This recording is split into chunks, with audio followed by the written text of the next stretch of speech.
Staatsbosbeheer en de politiek willen een pad van het Drents-Friese Wold weeromgaan aan de wilde natuur. In het Nationaal Park komen 2 stikken van in totaal 1600 bunden weer bij het wild. Dat is goed voor de natuur.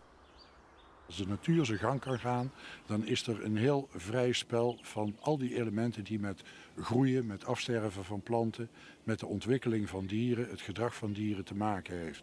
En dat geeft een hele unieke ontwikkeling van in dit geval het bosgebied.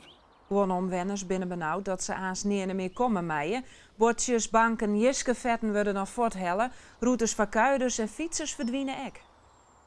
Nou, ze wilden een gedeelte van het Nationaal Park wilde natuur creëren in een stiltegebied. Dus ja, dat gaat betekenen dat de mountainbikers daar niet meer terecht kunnen. Je kunt er nog wel wandelen, je kunt er nog struinen, zoals ze dat noemen. Maar ja, de paden waar we altijd al die jaren overheen gefietst hebben met mountainbike of gewone fiets, ja, daar worden we meer naar de randen verdrongen. De tjinstanners vinden dat de communicatie beter kent hier. Het is nevens haar nou afwachten wat ze aan ze wil en net meer maaien.